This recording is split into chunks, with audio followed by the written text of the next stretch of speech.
வணக்கம் எல்லாருக்கும். என் பேர் சௌந்தர்யலக்ஷ்மி நாராயணன். நான் ஒரு லைன் காட்டுறேன். இது என்ன கோடு அப்படின்னு யோசிச்சுட்டு இருக்கீங்களா? கவலைப்படாதீங்க. இந்த காணொலியோட முடிவில் இது என்னங்கிறத தெளிவாக தெரிஞ்சுப்பீங்க. நான் ட்ரேடிங் பண்ணுறது ஏதோ இண்டிகேட்டர் வைக்கணும், காம்ப்ளிகேட்டடாக ஃபார்முலாஸ் பண்ணணும் இப்படின்லாம் ஃபஸ்ட்டு நினச்சிட்டு இருந்தேன். எல்லா சமயம் ஒரு சார்ட் ஓப்பன் பண்ணும்போது ஏதாவது சீக்ரெட் கோட் இருக்கு, கிராக் பண்ணணும்னு நினச்சேன். நம்ம கணித மேதையாக இருக்கணும், இது எல்லாத்தையும் தெரிஞ்சுக்கணும்னு நினச்சேன். பட் ப்ரைஸ் ஆக்ஷன் ட்ரேடிங் அப்படிங்கிற ஒரு விஷயத்தை பார்த்ததுக்கு அப்புறம் தான் நம்ம ரா மார்க்கெட் மூவ்மெண்ட்ஸ் வச்சு எந்த எக்ஸ்ட்ரா விஷயங்களும் இல்லாமல் நம்ம மார்க்கெட்டை தெரிஞ்சுக்கலாம் அப்படிங்கிறத கற்றுக்கிட்டேன். இதை கற்றுக்கிட்டு பல வருஷம் ஆச்சுங்க. பட் இன்னைக்கு நீங்களும் எப்படி கற்றுக்கலாம் அப்படிங்கிறத இந்த காணொலி மூலமாக உங்களுக்கு சொல்லித்தர போகிறேன். நம்ம இந்த பியோர் ப்ரைஸ் ஆக்ஷன் ட்ரேடிங், அதுக்கப்புறம் மார்க்கெட் எப்படி மூவ் ஆகுது, எப்படி வின்னிங் செட்டப்ஸ் நம்ம பண்ணலாம், எப்படி ப்ரோவா ட்ரேடிங் பண்ணலாம், இது எல்லாத்தையும் இன்னைக்கு காணொலியில் பார்க்க போகிறோம். ஃபர்ஸ்ட் நான் எக்ஸ்பிளைன் பண்ணுற ஒரு விஷயத்த சிம்பிளாக, ப்ரைஸ் ஆக்ஷன்னா என்ன? ப்ரைஸ் ஆக்ஷன்னா என்னன்னா ஒரு சார்ட்டை எந்த இண்டிகேட்டர் இல்லாமல் பார்க்கறது தான். Price, movement, support, resistance levels, இதை மட்டும்தான் பார்க்கறது. மார்க்கெட்டே பேசும், அதை நம்ம கேட்கணும், அவ்வளோதான் மேட்டர். ஓகேங்களா? காம்ப்ளிகேட்டட் இண்டிகேட்டர்ஸ் எதுவும் பயன்படுத்த தேவையில்லை மார்க்கெட் மூவ்மெண்ட்டை நம்ம புரிஞ்சுக்கிறதுக்கு. நம்ம காம்ப்ளெக்ஸ் இண்டிகேட்டர்ஸை பார்த்து அதை ரிலை பண்ணி மார்க்கெட் மூவ்மெண்ட் தெரிஞ்சுக்கிறதுக்கு பதிலாக இந்த யுக்தியை நம்ம பயன்படுத்தலாம். ஸோ சரி, ஒரு மூவிங் ஆவரேஜ் கொடுக்குற சிக்னலுக்கு வெயிட் பண்ணாமல், ஆசிலேட்டர்ஸ் வெயிட் பண்ணாமல், price action traders support level, resistance level, trend, swing points இது எல்லாத்தையும் வச்சு மார்க்கெட் எப்படி மூவ் ஆகுதுங்கிறத ஆன்டிசிபேட் பண்ண முடியும். சரி, பிரைஸ் எப்படி கிரிட்டிக்கல் ஜோன்ல பிஹேவ் ஆகுதுன்னு பார்த்துக்கலாம். நமக்கு மார்க்கெட்ல ஒரு தெம்பு இருக்கும், அதை வச்சு நம்ம பயன்படுத்தணும். ஒரு ப்ரெசிஷன் இருக்கும், ஒரு கிளாரிட்டி இருக்கும். சரி, ஒரு விஷயம் சொல்ல போறேன். இந்த காணொலியில் நீங்க என்னெல்லாம் கத்துக்க போறீங்க? ஃபர்ஸ்ட் ட்ரெண்ட், எப்படி அப் ட்ரெண்டையும் டவுன் ட்ரெண்டையும் கான்ஃபிடென்ட்டா சொல்ல முடியும்னு கத்துக்க போறீங்க. பிரேக் அவுட், எப்படி பிரேக் அவுட்டை நம்ம பார்க்கறது, ஃபேக் பிரேக் அவுட்டை எப்படி அவாய்ட் பண்ணுறதுங்கிறத பார்க்க போகிறோம். அடுத்தது சப்போர்ட் அண்ட் ரெசிஸ்டன்ஸ் லெவல்ஸ், எப்படி இந்த ப்ரைஸ் இந்த லெவல்ஸ்க்கு ரியாக்ட் ஆகுது, எப்படி ரிவர்சல் நம்ம ப்ரெடிக்ட் பண்ண முடியும் அப்படிங்கிறத பார்க்க போகிறோம். சரி, இவ்வளோ விஷயம் கற்றுக்க போகிறோம்ல, வாங்க காணொலிக்குள்ளே போகலாம்.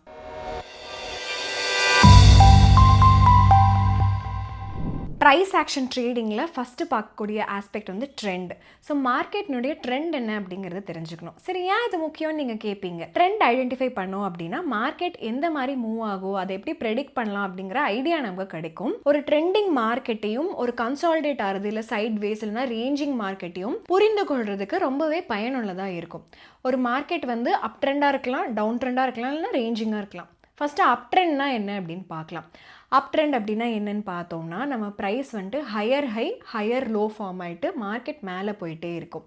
இது பொட்டென்ஷியலாக பையிங் ஸ்ட்ரென்த் அதிகமாக இருக்குது அப்படிங்கிறத நமக்கு காட்டுது. புல்லிஷ் ட்ரேடர்ஸ்க்கு ரொம்பவே பயனுள்ள ஒரு ட்ரெண்ட் இது. ஸோ அப் ட்ரெண்டில் நம்ம என்ன பார்க்கணும், இதை தெரிஞ்சுக்க கன்ஃபார்ம் பண்ணன்னு பார்க்கலாம். ஃபஸ்ட்டு ஹையர் ஹை, அதாவது ப்ரைஸ் ஹையர் ஹையாக மூவ் ஆகிட்டே இருக்கு over time. So buying interest அதிகமாக இருக்குது. அடுத்தது ஹையர் லோ. ஸோ ஒரு லோவும் புல் பேக், அதாவது லோனா புல் பேக், அது முன்னாடி புல் பேக் கூட கொஞ்சம் மேலே இருக்கணும். ஸோ ஹையர் லோஸ் ஃபார்ம் ஆகிட்டு மேலே போயிட்டே இருக்கணும். அடுத்தது அசெண்டிங் ட்ரெண்ட் லைன், ஒரு ரேசிங் சப்போர்ட் லெவல் இருக்கணும். ஸோ ப்ரைஸ் ஸ்ட்ரென்த் பிடிச்சி ஃபார்வர்டாக மூவ் ஆகுது அப்படிங்கிறத காட்டும். அடுத்தது இன்க்ரீஸ் பையிங் ப்ரெஷர், ஒரு டிமாண்ட் அதிகமாக இருக்கணும் இதுக்கு. ஸோ ஸ்ட்ராங்காக அப்வர்ட் மூவ்மெண்ட் நம்ம ப்ரைஸ்லேயும் இந்த டிமாண்ட்னால கண்டிப்பாக தெரிய வரும். இப்போ ட்ரெண்டோட ப்ரைஸ் சார்ட் பார்க்கலாம். இது ரெக்கமெண்டேஷன் கிடையாது, உங்களோட புரிதலுக்காக மட்டும்தான். இந்த ப்ரைஸ் சார்ட்டில் அசெண்டிங் ட்ரெண்ட் லைன் இருக்குது, ஹையர் லோஸ் இருக்குது. பையர்ஸ் வாங்க, அதாவது பையர்ஸ் என்டர் பண்ணுறாங்க லோஸ் வர இடத்துல. ஸோ டிமாண்ட் அதிகமாக இருக்குது. ஸோ அதனால ப்ரைஸும் அதிகமாகுது. ஒரு புல் பேக்கும் சப்போர்ட் ஒரு ஹையர் லெவலில் தான் அது பெறுதுங்கிறதே நம்மளால் பார்க்க முடியும். ஸோ டிமாண்ட் அதிகமாகுதுங்கிறத தெரிஞ்சுக்கலாம். ஹையர் ஹைஸ் இருக்குது. ஸோ ப்ரீவியஸ் ரெசிஸ்டன்ஸ் லெவல்ஸை புஷ் பண்ணிட்டு மேலே போகுது. ஸோ புல்லிஷ் மொமெண்டம் கண்டினியூ ஆகுதுங்கிறத பார்க்கலாம். ஸோ ஒரு ஸ்ட்ராங் அப் ட்ரெண்ட் ஸ்ட்ரக்சர் இருக்குது. ப்ரைஸ் சக்ஸஸிவாக higher lows and higher highs form ஆகிறதுனால ஒரு கரெக்ஷனுக்கு அப்புறமாவும் நவம்பரில் 6300 ரூபா அந்த மாதிரி ப்ரைஸ் இருந்தது. இந்த ப்ரைஸ் ட்ரெண்ட் லைனுக்கு ரெஸ்பெக்டிவாக இருக்குது. அப்புறம் கண்டினியூவாக ஹையராக அந்த அப் ட்ரெண்ட் ஸ்ட்ரக்சரை மெயின்டைன் பண்ணி போயிட்டே இருக்குன்னு பார்க்கலாம். இந்த பர்டிகுலர் செட்டப் ட்ரெண்ட் ஃபாலோயிங் ட்ரேடர்களுக்கு ரொம்பவே ஐடியலாக இருக்கும். ஸோ ஹையர் லோவில் நம்ம என்டர் பண்ணலாம். அந்த மொமெண்டமாக நம்ம ரைட் பண்ணிட்டு மேலே போயிட்டே இருக்கலாம். ஸோ இன்னொரு விஷயம் சொல்கிறேன், நீங்கள் எப்படி அப் ட்ரெண்டில் ட்ரேட் பண்ணுறதுன்ட்டு. ஃபஸ்ட்டு ஹையர் லோவில் வாங்கணும், அதாவது ப்ரைஸ் புல் பேக் ஆகி சப்போர்ட் லெவலில் இருக்குமோ வாங்கணும். அடுத்தது ட்ரெண்ட் லைன் சப்போர்ட்டை யூஸ் பண்ணணும். ப்ரைஸ் ட்ரெண்ட் லைன் ரெஸ்பெக்ட் பண்ணுது அப்படின்னா ட்ரெண்ட் இன்னும் இன்டாக்டாக இருக்குன்னு அர்த்தம். அடுத்தது பிரேக் அவுட் பார்க்கணும். ப்ரைஸ் கன்சாலிடேட் ஆகி ரெசிஸ்டன்ஸ் அபோவாக போயிடுச்சு அப்படின்னா புது ரேலி நம்ம பார்க்கலாம். அப்புறம் ஸ்டாப் லாஸ் வைக்கிறது. ஸ்டாப் லாஸ் வந்துட்டு ஹையர் லோக்கு கீழே தான் வைக்கணும், ரிஸ்க் வந்து மேனேஜ் பண்ணுறதுக்காக. ஸோ நம்மளோட ட்ரேட் ப்ரொடெக்டடாக இருக்கும், சடனாக மார்க்கெட் ட்ராப் இருந்தாலும் பட் இனஃப் ரூம் இருக்கும் கரெக்டான டைரெக்ஷனில் மூவ் பண்ணுறதுக்கும். ரெண்டாவது விஷயம் டவுன் ட்ரெண்டாக என்னன்னு இப்போ நம்ம பார்க்கலாம். ஸோ ஒரு மார்க்கெட் டவுன் ட்ரெண்ட் அப்படின்னு நிறைய பேர் சொல்லியிருப்பாங்க, இது என்னன்னு புரிஞ்சுக்கலாம். டவுன் ட்ரெண்ட் அப்படின்னா ப்ரைஸ் வந்து கன்சிஸ்டண்ட்டாக லோவர் ஹைஸ் அப்புறம் லோவர் லோஸ் வந்துட்டு பண்ணுறது தான். ஃபஸ்ட்டு லோவர் ஹைனா என்னென்னு பார்க்கலாம். ப்ரைஸ் வந்துட்டு ரேஸாக அட்டம் பண்ணுவோம், பட் முன்னாடி லெவலை விட கம்மியாக வந்துடும், அதுதான் லோவர் ஹைஸ். லோவர் லோஸ் என்னென்னு பார்க்கலாம். லோவர் லோனா ஒரு புது லோவுமே வந்துட்டு லோவராக இருக்கும், ப்ரீவியஸ் ஒன்னை விட கம்மியாகவே இருக்கும். இது வந்து வீக்னஸை கன்ஃபார்ம் பண்ணுது. டிசெண்டிங் ட்ரெண்ட் லைன் இருக்கும், ஒரு டயக்னல் லைன் நம்ம வரைவோல ரெசிஸ்டன்ஸ் லைனு, அது வந்து ப்ரைஸ் வந்து ரிஜெக்ட் ஆகிட்டே இருக்குது ரிப்பீட்டடாக அப்படிங்கிறத காட்டும்.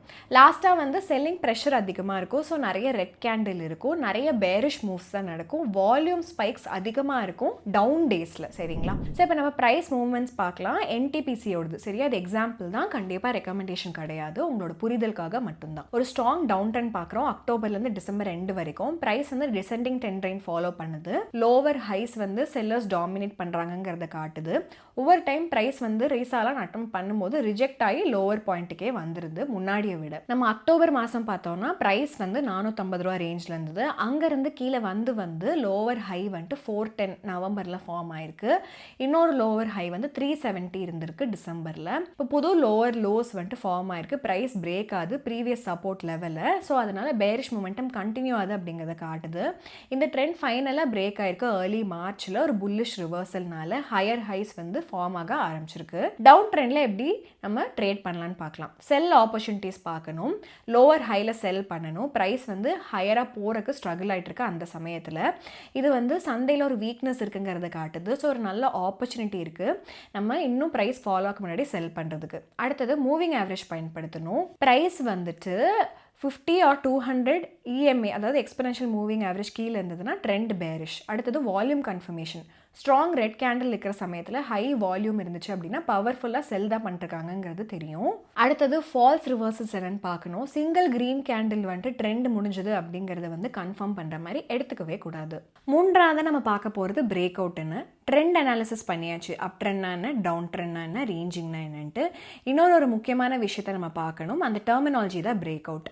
பிரேக் அவுட் பேட்டர்னா என்னன்னு நம்ம புரிஞ்சுக்கலாம். பிரேக் அவுட் பேட்டர்ன் வந்து ஒரு ஸ்டாக்கினுடைய விலை வந்துட்டு அதனுடைய ப்ரீவியஸ் ரெசிஸ்டன்ஸை விட அதிகமான வால்யூல மேலே மூவ் ஆகுது அப்படின்னா ஒரு பையிங் ப்ரெஷர் இருக்குன்னு காட்டுது. இதே செல்லிங் ப்ரெஷருக்கும் நடக்கலாம். சிக்னிஃபிகண்ட்டாக ப்ரைஸ் மூவ்மெண்ட்ஸ் பிரேக் அவுட்டில் நடக்கும். ஆஃபன் வந்து அப்வர்ட் மூவ்ஸ் இருக்கும் பையிங் ப்ரெஷர்னால. ஆனால் பிரேக் அவுட் வந்து பேரிஷாகவும் இருக்கலாம். ப்ரைஸ் வந்து சப்போர்ட்டு கீழே ஃபால் ஆகும், ஒரு ஸ்ட்ராங் செல்லிங் ப்ரெஷர் இருந்தாலும் இந்த மாதிரி ஃபால் ஆகும். ஃபார் எக்ஸாம்பிளுக்கு நம்ம KNR கன்ஸ்ட்ரக்ஷனோட ஸ்டாக் பார்த்துக்கலாம். ஸ்டாக் வந்து டவுன் ட்ரெண்டில் இருந்திருக்கு மிட் 2021 to 2023 வரைக்கும். கண்டினியூஸாக லோவர் லோ வந்துட்டு ஃபார்ம் ஆயிருக்கு இந்த பீரியடில். பட் ஸ்டாக் வந்து இந்த டவுன் ட்ரெண்டை வந்து கிராஸ் பண்ணிக்கு இந்த லைன் ஆகஸ்ட் 2023ல் ரேஞ்ச் வந்து 260 இதை தான் பிரேக் அவுட் பேட்டர்ன் நம்ம சொல்வோம். டெக்னிக்கல் அனாலிசிஸில் பிரேக் அவுட் அப்படிங்கிறது வந்துட்டு ப்ரைஸ் வந்து ட்ரெண்ட் லைனை கிராஸ் பண்ணுறது மட்டும் கிடையாது, ஒரு ட்ரூ கன்ஃபர்மேஷன் வந்து ப்ரைஸ் ஆக்ஷன் அப்புறம் வால்யூம் பிஹேவியர் பிரேக் அவுட்க்கு அப்புறம் என்ன நடக்குது அதை பொறுத்தே தான் இருக்கும். ட்ரெண்ட் லைன் பிரேக் பண்ணதுக்கு அப்புறமா ஸ்டாக் வந்துட்டு இம்மீடியட்டாக கண்டினியூஸாக ரேஸ் ஆகல, இன்ஸ்டடாக புல் பேக் ஆகிருக்கு 240-250 ரேஞ்சுக்கு வந்துட்டு. இதை தான் நம்ம ரீட்ரேஸ்மெண்ட் அப்படின்னு சொல்லுவோம். இது ரொம்பவே முக்கியம் ட்ரேடர்களுக்கு. யாரெல்லாம் இனிஷியல் பிரேக் அவுட் வந்து மிஸ் பண்ணிக்காங்களோ வெயிட் பண்ணுவாங்க கன்ஃபர்மேஷனுக்கு, ப்ரீவியஸ் ரெசிஸ்டன்ஸ் என்ன அதுன்னு சொல்லிட்டு பார்த்துட்டு இது வந்து இப்போ ட்ரெண்ட் லைனாக ஆக்ட் ஆகும், இது வந்து இப்போ சப்போர்ட்டாக மாறிடும். இந்த கேஸில் ஸ்டாக் வந்து புல் பேக் ஆயிருக்கு, அது வந்து ட்ரெண்ட் லைன் கீழே வந்துட்டு சிக்னிஃபிகண்ட்டாக ஃபால் ஆகலை. இது வந்து டெஸ்ட் பண்ணியிருக்கேன் இந்த நியூ சப்போர்ட், அது லைனை டெஸ்ட் பண்ணிட்டு அதுக்கப்புறமா அப்வர்டாக மறுபடியும் ரிவர்ஸ் ஆயிருக்கு. இந்த சக்ஸஸ்ஃபுல் ரீடெஸ்ட் தான் கன்ஃபார்ம் பண்ணுது தட் பிரேக் அவுட் வந்து உண்மையாகவே நடந்திருக்குங்கிறது. ஓகேங்களா? ஸ்டாக் வந்து ஃபால் பேக் ஆயிருக்கு கீழே ட்ரெண்ட் லைனுக்கு, அங்கே இடத்துல ஸ்டேவ் ஆயிருக்கு அப்படின்னா அது ஃபால்ஸ் பிரேக் அவுட்டாக நம்ம பார்க்கலாம். அதாவது ப்ரைஸ் வந்துட்டு ஃபெயில் ஆயிருக்கு, மீதி அதாவது அதுக்கு மேலே இருக்க ரெசிஸ்டன்ஸ்க்கு வந்து ஹோல்டு பண்ணுறக்கு அப்படிங்கிறத நம்ம தெரிஞ்சுக்கலாம். சரி, கன்ஃபர்மேஷன் என்ன இருக்குது இந்த பிரேக் அவுட்டுக்குன்னு நம்ம தெரிஞ்சுக்கலாம். பிரேக் அவுட்டில் ஸ்ட்ராங் வால்யூம் இருக்கும். இனிஷியலாக ப்ரைஸ் வந்து ட்ரெண்ட் லைன் பிரேக் பண்ணப்போ க்ரீன் கேண்டில்ஸ் இருந்தது. ஸோ க்ரீன் கேண்டில்னா என்னென்னு ஃபஸ்ட்டு தெரிஞ்சுக்கலாம். க்ரீன் கேண்டில் வந்து ஸ்ட்ராங் பையிங், அதுக்கப்புறம் ஹை ட்ரேடிங் வால்யூம் சிக்னிஃபை பண்ணும். ஸோ பொட்டன்ஷியலாக ஒரு பிரேக் அவுட் வருது, இதை சிக்னிஃபை பண்ணுறதுக்கு வாய்ப்பு இருக்குது. புல் பேக் இருக்குது ட்ரெண்ட் லைனை ரீடெஸ்ட் பண்ணுறதுக்கு. செகண்டாக நம்ம இமீடியட்டாக அப்வர்ட் கன்டினியூ பண்ண பண்ணாமல் ஸ்டாக் வந்து ரீட்ரேஸ் ஆகிருக்கு, அந்த broken ட்ரெண்ட் லைனை டெஸ்ட் பண்ணியிருக்கு. அதாவது இது ஜஸ்ட் ஒரு டெம்பரரி மூவ் இல்லை அப்படிங்கிறத நம்ம கன்ஃபார்ம் பண்ணிக்கலாம். அடுத்தது சப்போர்ட் இந்த ட்ரெண்ட் லைனை ஹோல்ட் பண்ணும். இது ஒரு கீ பாயிண்ட். ஸ்டாக் வந்து ரீடெஸ்ட் ஆனப்போ இந்த ட்ரெண்ட் லைனை மறுபடியும் அது பிரேக் பண்ணலை. இன்ஸ்டன்ட் பையர்ஸ் வந்து ஸ்டெப் இன் பண்ணி இந்த ட்ரெண்டை கன்ஃபார்ம் பண்ணியிருக்காங்க. ஒரு புது சப்போர்ட் லெவலாக அது மாறி இருக்கு. அடுத்தது ஸ்ட்ராங் ரிவர்சல் இருக்குது ரீடெஸ்ட் பாயிண்ட்லேருந்து. ட்ரெண்ட் லைன் டெஸ்ட் ஆனதுக்கப்புறம் ஸ்டாக் வந்து நல்லா ஸ்ட்ரென்த்தோட மறுபடியும் பவுன்ஸ் பேக் பண்ணியிருக்கு. ஸோ பையர்ஸ் வந்து இப்போ கண்ட்ரோலில் இருக்காங்க அப்படிங்கிறது கன்ஃபார்ம் ஆயிருக்கு. ஸோ இதுதான் ஃபைனல் கன்ஃபர்மேஷன் இந்த பிரேக் அவுட் வந்து ரியல் அப்படிங்கிறதுக்கு. அடுத்த விஷயம் நம்ம சப்போர்ட் லைன்னா என்னன்னு தெரிஞ்சுக்க போகிறோம். இப்போ ட்ரெண்ட் லைன்னா என்னன்னு தெரிஞ்சிச்சு, பிரேக் அவுட் பேட்டர்னா என்னன்னு தெரிஞ்சிருக்கு. ஸோ இப்போ நம்ம சில வேர்ட்ஸ் எல்லாம் யூஸ் பண்ணிட்டே இருப்போம்ல ட்ரேடிங்கில், சப்போர்ட் லைனுங்க, ரெசிஸ்டன்ஸ் லெவலுங்க, சப்போர்ட் லெவலுங்க, ரேஞ்சுங்கலாம். ஸோ இது வந்து எந்த ரேஞ்சுக்குள்ள ஸ்டாக் வந்து மேலே போக முடியும் இல்லை கீழே வர முடியும் அப்படிங்கிறத பார்க்கறது அந்த சப்போர்ட் அண்ட் ரெசிஸ்டன்ஸ். ஃபர்ஸ்ட் நம்ம சப்போர்ட்னா என்னன்னு பார்த்து அதை புரிஞ்சுக்கலாம். ஸோ ஒரு ப்ரைஸ் லெவல் ஓகேங்களா, எந்த இடத்துல அந்த ஸ்டாக் வந்துட்டு பையிங் இன்ட்ரெஸ்ட் வந்து இருக்குதோ அது கீழே அந்த ஸ்டாக்கோட ப்ரைஸ் போகலையோ அதுதான் சப்போர்ட் லெவல். ஒரு சப்போர்ட்டாக இருக்குல்ல, அதனால தான் சப்போர்ட் லெவல். இது வந்து ஒரு ஃப்ளோர் மாதிரி அப்படின்னு வச்சுக்கோங்களேன். ஸோ அந்த ஃப்ளோருக்கு வந்துச்சுன்னா டிமாண்ட் வந்து ஸ்ட்ராங்காக இருக்கும். இந்த செல்லிங் ப்ரெஷர் எல்லாத்தையும் அப்சர்வ் பண்ணுற அளவுக்கு ஸ்டாக் வந்து இந்த லெவலுக்கு வந்துச்சுன்னா ட்ரேடர்ஸ் வந்து ஒரு பவுன்ஸ் பேக் ஆகும், மறுபடியும் அப்வர்ட் போகும் அப்படிங்கிறத மனசில் வச்சுப்பாங்க. இது ஒரு எசென்ஷியல் கான்செப்டாக இருக்குது நம்ம ப்ரைஸ் மூவ்மெண்ட் ப்ரெடிக்ட் பண்ணுறதுக்கு. சரி, சப்போர்ட் எப்படி வேலை செய்யுதுன்னு பார்க்கலாம். First buyer interest. நிறைய ட்ரேடர்ஸ் வந்துட்டு இது ஒரு நல்ல என்ட்ரி பாயிண்டாக பார்க்குறாங்க, டிமாண்ட் இன்க்ரீஸ் ஆகும். அடுத்தது ஹிஸ்டாரிக்கல் ப்ரைஸ் ஆக்ஷன்.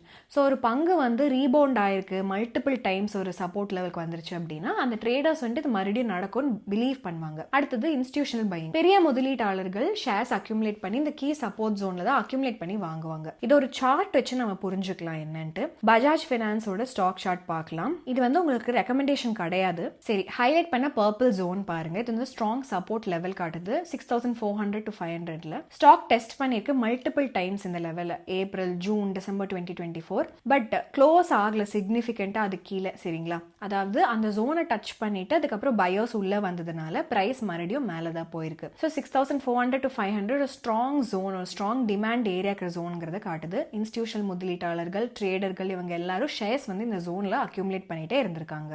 அடுத்தது வந்து resistance level.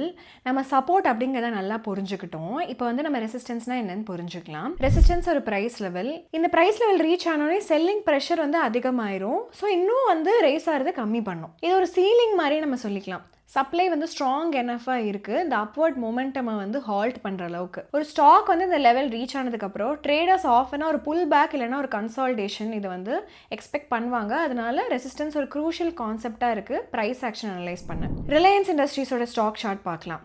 Red horizontal line வந்து ஸ்ட்ராங் ரெசிஸ்டன்ஸ் லெவலாக இருக்குது. இந்த ஸ்டாக் வந்து இதை பிரேக் பண்ணி மேலே போகிறதுக்கு ரொம்ப கஷ்டப்பட்டிருக்கு. ஸ்டாக் இந்த லெவலில் நிறைய வாட்டி டெஸ்ட் பண்ணியிருக்கு 2022 to 23க்குள்ள. பட் இதை பிரேக் பண்ணி மேலே போகிறக்கு நிறைய கஷ்டப்பட்டிருக்கு.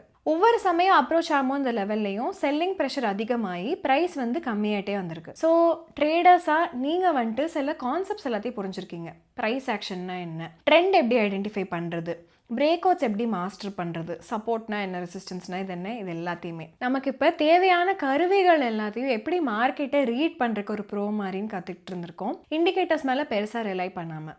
பட் நம்ம வந்து இதெல்லாம் கற்றுக்கிட்டு என்ன பிரயோஜனம், நம்ம இதெல்லாத்தையும் பயன்படுத்தணும்ல. ஸோ நீங்கள் போய் லைவ் சார்ட்ஸ் எல்லாத்தையும் அனலைஸ் பண்ணி பாருங்கள், இந்த டெக்னிக்ஸ்லாம் பயன்படுத்துங்க, உங்கள் ஸ்கில் எல்லாத்தையும் ரிஃபைன் பண்ணுங்கள். பண்ணிகிட்டே இருந்தால் தான் ப்ராக்டிஸ் தான் ஒருத்தரை வந்து பர்ஃபெக்டாக ஒரு பர்சனாக வந்துட்டு ஆக்க முடியுங்கிறது கண்டிப்பாகவே வந்து நம்ம ட்ரேடிங்கில் பார்க்கலாம். மார்க்கெட் யாரை ரிவார்ட் பண்ணும் அப்படின்னு பார்த்தீங்கன்னா, யாரெல்லாம் அப்சர்வ் பண்ணுறாங்க, யாரெல்லாம் அடாப்ட் பண்ணுறாங்க, யாரெல்லாம் டிசிப்ளினாக இருக்காங்களோ அவங்களுக்கு தான் ரிவார்ட் கிடைக்கும். இப்போ அவங்களோட டர்ன் வந்துருச்சு. நீங்கள் ப்ரைஸ் ஆக்ஷனில் ஃபோக்கஸ் பண்ணுங்கள், இண்டிகேட்டரில் அதிகமாக ஃபோக்கஸ் பண்ணுறதுக்கு முன்னாடி. உங்களுக்கு இதில் எந்த யுக்தி வந்துட்டு ரொம்ப பயனுள்ளதாக இருந்ததுன்னு கமெண்ட் செக்ஷனில் சொல்லுங்கள். ட்ரெண்ட் அனாலிசிஸா, பிரேக் அவுட்டா, சப்போர்ட்டா, ரெசிஸ்டன்ஸா, இதை கமெண்ட் செக்ஷனில் சொல்லிடுங்க. ஒரு டிஸ்க்ளைமர் சொல்கிறேன், அதுக்கு முன்னாடி உங்களுடைய கமெண்ட்ஸ் என்னெல்லாம் இருக்கோ அது எல்லாத்தையுமே வந்துட்டு கமெண்ட் செக்ஷனில் சொல்லிடுங்க. உங்களுக்கு வேறு என்ன டாபிக்ஸில் வீடியோ போடணும் அப்படிங்கிறதே சொல்லிடுங்க. லைக் பண்ணிங்க, சப்ஸ்கிரைப் பண்ணிங்க, நோட்டிஃபிகேஷன் பெல் ஐக்கனை ஆன் பண்ணிடுங்க, எதையும் மிஸ் பண்ணிடாதீங்க. இந்த காணொலியை உங்களுடைய எஜுகேஷனல் அண்ட் இன்ஃபர்மேஷனல் பர்பஸ் பர்பஸ்க்காக மியூச்சுவல் ஃபண்டோ ஸ்டாக்கோ நம்ம இந்த காணொலியில் பேசியிருந்தோம் அப்படின்னா அது வெறும் எக்ஸாம்பிளுக்காக மட்டும்தான். இந்த காணொலியை வச்சு நீங்கள் ஒரு அட்வைசரியோ ரெக்கமெண்டேஷனாவோ எடுத்துக்காதீங்க. செக்யூரிட்டிஸில் ட்ரேட் பண்ணுறது, டெரிவேட்டிவ்ஸில் ட்ரேட் பண்ணுறது ரொம்ப ரிஸ்கியான ஒரு விஷயம். நிறைய பேர் வந்துட்டு தங்களுடைய பணத்தை இழந்திருக்காங்க இந்த மாதிரி ட்ரேடில். ஸோ நாங்கள் வந்துட்டு இந்த மாதிரி ஹை ரிஸ்கி ப்ராடக்டில் என்கேஜ் பண்ணவோ ட்ரேட் பண்ணவோ நாங்கள் வந்து ரெக்கமெண்டேஷன் கொடுக்கறது இல்லை. நாங்கள் இண்டிவிஜுவல் ஸ்டாக்ஸில் அட்வைஸும் கொடுக்கறது கிடையாது. ஸோ ஃபர்ம்லி என்ன பிலீவ் பண்ணுறோன்னா, யூசர்ஸான நீங்கள் உங்களுடைய ஓன் ரிசர்ச்சை வந்துட்டு பண்ணிவிட்டு அதுக்கப்புறம் தான் முதலீடு செய்யணும். எப்படி இந்த ரிசர்ச் பண்ணுறீங்க, எப்படியெல்லாம் விதங்களில் பண்ணலாம், என்னெல்லாம் யுக்திகளில் நீங்கள் கையாளலாங்கிறத மட்டும்தான் நாங்கள் சொல்லித்தருவோம்.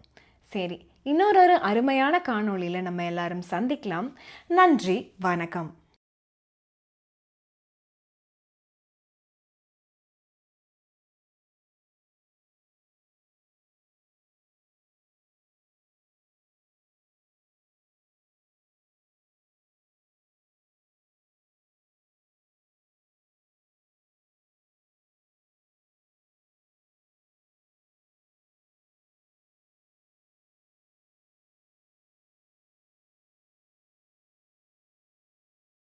Investment in securities market are subject to market risks. Read all the related documents carefully before investing. Please read the risk disclosure documents carefully before investing in equity shares, derivatives, mutual fund, and or other instruments traded on the stock exchanges.